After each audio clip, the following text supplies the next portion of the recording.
இந்தியாவுக்கு 1947ல சுதந்திரம் அடைஞ்சது இல்லையா? ஆனா என்ன பிரயோஜனம்? அம்மன் ஜல்லிக்கு பிரயோஜனம் இல்லடா. ஒரு 3 வயசு குழந்தை ரேப் பண்ணிட்டு போட்டு போறான். இந்த பக்கம் பார்த்தா சாதி மதம் அரசியல் எல்லாத்தையும் வச்சு அடிச்சு திங்கிறான். சரி பின்னால திரும்பி பாப்போம்னு பார்த்தா நாடு முழுவதும் விவசாயிகள் தற்கொலை எண்ணிக்கை அதிகரிப்பது.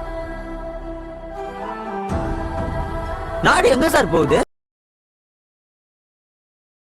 So guys, welcome back to Chennai Cultures. I'm Vicky. So இன்னைக்கு பார்த்தீங்கன்னா August 15, so independence day. So ஆக்சுவலாக இண்டிபெண்டன்ஸ் டேன்றது நம்ம எல்லாருக்கும் தெரிஞ்ச விஷயம். நம்ம நாட்டுக்கு ஒரு சுதந்திரம் பெற்ற ஒரு நாள். பட் இருந்தாலும் நம்ம முன்னோர்கள்லாம் பார்த்தீங்கன்னா அந்த காலத்தில் வந்து வெள்ளையர்கள் வெளியேறுன்னு சொல்லி ரொம்ப பாடுபட்டிருந்தாங்க. அண்ட் தென் பிரிட்டிஷ்காரங்கெல்லாம் வந்து ரொம்ப நம்மளோட நாட்டு மக்களெல்லாம் வந்து ரொம்ப வந்து ஒரு அடிமைதனமாக வச்சுட்டு இருந்து அவங்களுக்கான தேவைகள் பூர்த்தி பண்ணிவிட்டு அப்படி தான் நம்ம இந்தியர்களை வந்து வச்சுட்டு இருந்தாங்க. ஸோ இந்த சுதந்திரன்றது அவங்களுக்கு வந்து பெரும் பாடாக இருந்தது நம்மளோட இந்தியர்களுக்கெல்லாம். ஸோ ஆஃப்டர் ரொம்ப நாள் கடந்து ஒரு சுதந்திரம் கிடைக்கும் போது நம்மளோட இந்தியர்களுக்கெல்லாம் அவங்களுக்கு இருந்த அந்த சந்தோஷம், பெயின், அவங்க அனுபவிச்ச அந்த சித்திரவாதங்கள்லாம் பண்ணும்போது நம்ம இந்தியர்களுக்கெல்லாம் பார்த்திங்கன்னா ஒரு பயங்கரமான ஒரு சந்தோஷம். அண்ட் வந்து ரொம்ப அது எதிர்பாராமல், நம்ம ஒரு விஷயம் எதிர்பாராமல் அது நடந்துச்சுன்னா நம்மளுக்குள்ளே இருக்க ஒரு அந்த சந்தோஷம் இருக்கும் இல்லையா, அந்த சந்தோஷம் வந்து அவங்களுக்கு வந்து அந்த டைமில் வந்து ரொம்ப ஒரு மிகப்பெரிய ஒரு சந்தோஷமாக இருந்தது.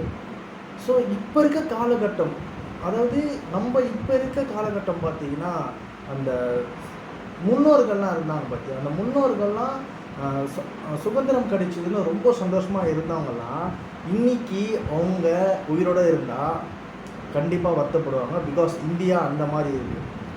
என்னடா சொல்ல வரேன்னா, நீங்களே பாருங்கள், நம்ம ஹாப்பி இண்டிபெண்டன்ஸ் டேனே நம்ம வந்து சொல்லிக்கலாம், வாட்ஸ்அப்பில் ஸ்டேட்டஸாக வச்சுக்கலாம், அண்ட் தென் எல்லாருக்கும் விஷ் பண்ணி கை கூட கொடுத்துக்கலாம். பட் இருந்தாலும் ஏதோ ஒரு மூலையில் மனசுக்கு ஏதோ ஒன்று சொல்லிகிட்டே இருக்குது. நம்ம ஹாப்பி இண்டிபெண்டன்ஸ் சொல்கிறோம், நம்ம நாடு ஃபஸ்ட்டு ஒழுங்காக இருக்கா ஃபர்ஸ்ட் ஆஃப் ஆல் அப்படின்னு உங்களுக்கு இருக்காதுன்னு தெரியல. பட் எனக்கு கண்டிப்பாகவே அது ஒரு மனசில் உறுத்தினே இருந்தது. கண்டிப்பாக இந்த மாதிரி ஆட்கள்லாம் கண்டிப்பாக அது மனசில் ஒருத்தி தான் இருக்கும். பட் அது வந்து பாசிட்டிவ் பிரச்சனைகள் வரும். ஸ்டேட்டுக்கு ஆகலை, இந்தியாவுக்குள்ளே தான் இருக்கும், ஆனால் ஸ்டேட்டுக்கு ஆகலை. தமிழ்நாட்டுக்கு ஒரு தண்ணி பிரச்சனையாக இருக்கட்டும், அண்ட் தென் பெங்களூர் கர்நாடகாவில் பார்த்தீங்கன்னா நம்மளுக்கு தமிழர்களுக்கு தண்ணி தராமல் இருக்கட்டும். கேரளாவில் பார்த்தீங்கன்னா சபரிமலை போகும்போது ஒரு இன்சிடெண்ட், அது 2016 சம்திங், தமிழர்களை பார்த்தோன்னா சுடத்து நேற்று மூஞ்சில் ஊற்றுறது. அண்ட் தென் நிறைய விஷயங்கள், அந்த ஸ்டேட்டா இந்த ஸ்டேட்டா, தமிழா நீ அந்த லாங்குவேஜா இல்லை இந்த லாங்குவேஜா, எந்த லாங்குவேஜ் தான் பெருசு, இல்லை ஹிந்தி தான் ஃபஸ்ட்டு வந்தது, இல்லை எங்கள் மொழி தான் ஃபஸ்ட்டு வந்தது அப்படின்னு இந்தியாவுக்குள்ளேயே நம்ம வந்து சண்டை போட்டுட்டு இருக்கோம். ஸோ இதெல்லாம் பார்க்கும்போது நம்ம முன்னோர்கள்லாம் வந்து இருந்தாங்க இல்லையா, சுதந்திரத்துக்காக போராடினாங்கலாம். இந்த இண்டிபெண்டன்ஸ் டே வரதுக்கு காரணமே நம்ம முன்னோர்கள் தான் நான் சொல்லுவேன்.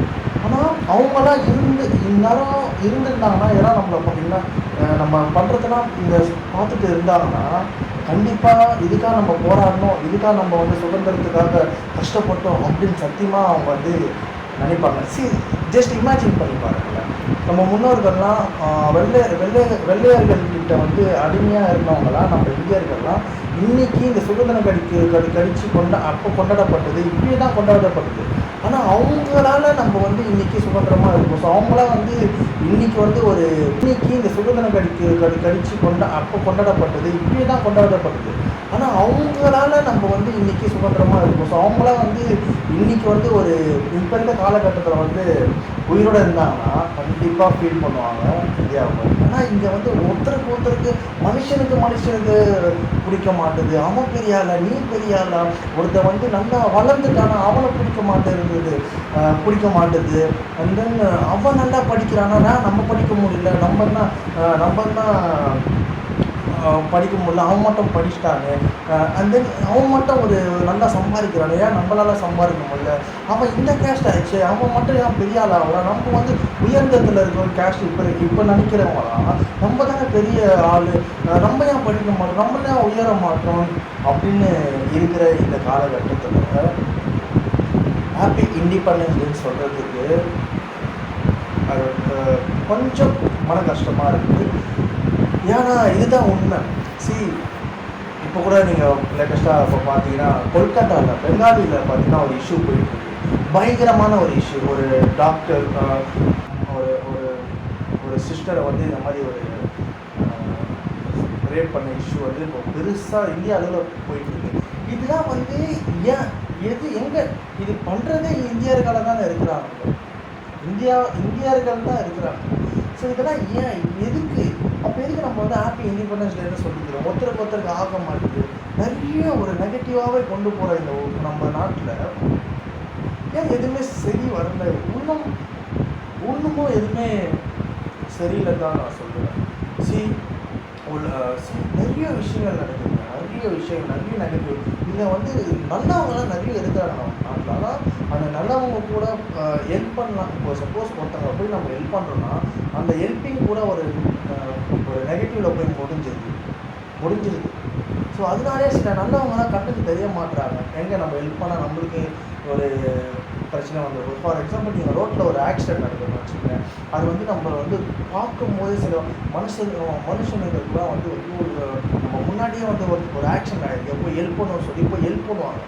பட் அதுவே வினையாகும். அதனாலே நிறைய பேர் வந்து நல்லவர்கள் கூட நம்மளுக்கு என்ன இது தேவையில்லாத ஒரு இஷ்யூன்னு சொல்லிட்டு நிறைய பேர் கண்டுக்காமல் போயிட்டே இருக்கிறாங்க, வேலையை பார்த்துட்டு போயிட்டே இருக்கிறாங்க. ஸோ இது ஏன் நாங்கள் சொல்ல வரோம்னா ஹாப்பி இண்டிபெண்டன்ஸ்னு சொல்லுவோம். அது வந்து நம்ம நாடை வந்து டோட்டலாகவே ஒரு மாற்றி ஒரு நல்ல ஒரு ஒரு கேஸ்ட் இல்லாமல், ரிலீஜியன் இல்லாமல், ஒரு மனிதர்களாக அவங்க வேலையை பார்த்துட்டு அவங்க ஃபேமிலியை பார்த்துட்டு போனாலே பிரச்சனைகள் இருக்காது. ஸோ இதை வச்சு அவன் சம்பாதிக்கிறது, அதை வச்சு இவன் அரேசல் பண்ணுறது, இதை வச்சு அவங்க கேஸ்ட்டு இந்த கேஸ்ட்டு நாங்கள் தான் பெரியவங்க இதுதான் அதுதான் சொல்லி எதுக்கு சீரியஸாகவே இது வந்து நம்ம சில பேருக்கு தெரிய மாட்டுது. பெரிய இந்திய சிட்டிசன்ஸ்லாம் பார்த்தீங்கன்னா மனசுக்குள்ளே போட்டுட்டு அப்படியே நம்மளுக்கு எதுக்கு ஏதுன்னு போயிடுவாங்க. நம்ம நாட்டில் என்ன நடக்குது, இவ்வளோ இஷ்யூ நடக்குது, கேட்க ஆள் இல்லையா, அண்டு கவர்மெண்ட் இருக்குது, அண்டு ஏதாச்சும் தப்பு பண்ணால் அதை எப்படி கேட்க போலீஸ் இருக்குது, நிறைய இருக்கும் போது தப்புகள் நடந்துட்டு தான் இருக்குது. அது ஏன்